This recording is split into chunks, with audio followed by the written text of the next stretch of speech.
Hello bachcho, let's read this question. The question is an acidic solution of copper 2 positive salt containing 0.4 gram of copper 2 positive is electrolyzed until all the copper is deposited. The electrolysis is continued for 7 more minutes with the volume of solution kept at 100 ml and the current at 1.2 ampere. Calculate the volume of gases evolved at NTP during the entire electrolysis. तो यहाँ पे हमारा जो की concept है वो क्या हो जाएगा, यहाँ पे हम क्या करेंगे, जो दो पार्ट है इलेक्ट्रोलिसिस के वो देखेंगे।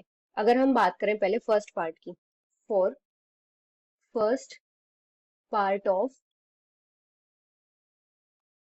इलेक्ट्रोलिसिस, तो फर्स्ट पार्ट ऑफ इलेक्ट्रोलिसिस में एनोड पे क्या हो रहा है, जैसे 2H2O से यहाँ पे फॉर्म हो रहा है 4H positive plus O2 plus 4 electron, और कैथोड पे यहाँ पे क्या हो रहा है, कॉपर 2 पॉजिटिव प्लस 2 इलेक्ट्रॉन, यहाँ पे फॉर्म हो रहा है कॉपर। तो ये हो रहा है जो फर्स्ट पार्ट है इलेक्ट्रोलिसिस का, उसमें तो जो इक्विवेलेंट्स ऑफ ऑक्सीजन फॉर्म हो रहे हैं वो कितने होंगे, equivalents of oxygen formed equals to equivalents of copper. तो ये हो जाएंगे 0.4 इंटू 2 डिवाइडेड बाई 63.6, ये हो जाएंगे 12.58 इंटू 10⁻³ के इक्वल। अभी जो सेकेंड पार्ट है, for second part of electrolysis, यहाँ पे क्या हो रहा है, जो कॉपर 2 पॉजिटिव आयंस है वो डिस्चार्ज हो रहे हैं कंप्लीटली, और फर्दर जो पैसेज ऑफ करंट हो रहा है थ्रू सॉल्यूशन, वहां पे क्या चेंजेस आएंगे, जैसे हम एनोड की बात करते हैं, तो एनोड पे जैसे 2H2O, यहाँ पे फॉर्म होगा 4H positive plus O2 plus 4 electron, और कैथोड पे यहाँ पे क्या रहेगा, 2H2O प्लस 2 इलेक्ट्रॉन, यहाँ पे हो जाएगा H2 plus OH minus 2OH minus. तो अभी यहां से हमारे पास क्या हो जाएगा, जो इक्विवेलेंट्स हैं हाइड्रोजन के, इक्विवेलेंट्स ऑफ हाइड्रोजन, वो इक्वल हो जाएंगे इक्विवेलेंट्स ऑफ ऑक्सीजन के।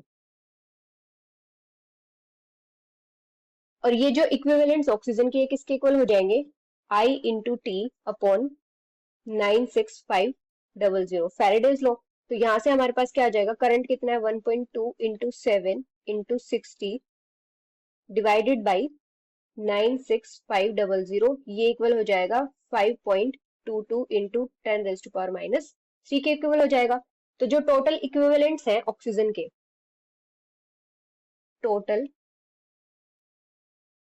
इक्विवेलेंट्स ऑफ ऑक्सीजन, ये किसके इक्वल हो जाएंगे, equivalents of oxygen for first part, equivalents of oxygen for first part plus equivalent of oxygen for second part electrolysis, equivalents of oxygen for second part. तो यहां से हमारे पास क्या आ जाएगा, 5.22 इंटू 10⁻³ प्लस 12.58 इंटू 10⁻³ ये हो जाएंगे इक्वल 17.8 इंटू 10⁻³ के। तो जो 4 इक्विवेलेंट्स ऑक्सीजन के, 4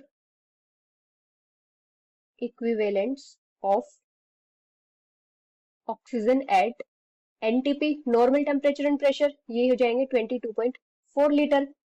तो जो 17.8 है, 17.8 into 10⁻³ equivalents of oxygen at NTP, ये किसके इक्वल हो जाएंगे, 22.4 इंटू 17.8 इंटू 10⁻³ डिवाइडेड बाई 4, तो ये हो जाएंगे equal 99.68 ml।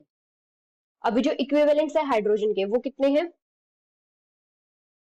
Equivalents of hydrogen at NTP, ये भी 22.4 लीटर है, और जो 5.22 है, 5.22 इंटू 10⁻³ इक्विवेलेंट्स है ऑफ हाइड्रोजन एट एनटीपी। ये किसके इक्वल हो जाएंगे 22.4 इंटू 5.22 इंटू 10⁻³ डिवाइडेड बाई कितना हो जाएगा 2 हो जाएगा, क्योंकि जो 2 इक्विवेलेंट्स है यहाँ पे, तो ये कितने हो जाएंगे यहाँ पे 58.46 ml, इस टाइप से हो जाएगा। अभी हमारे पास टोटल वॉल्यूम कितनी हो जाएगी ऑक्सीजन एंड हाइड्रोजन की, total volume of oxygen and hydrogen, ये हो जाएगी 99.68 प्लस 58.46, ये हो जाएगी टोटल 158.14 ml। ये हो जाएगा हमारा final answer. So this is the final answer. Hope you understood it well. Best of luck.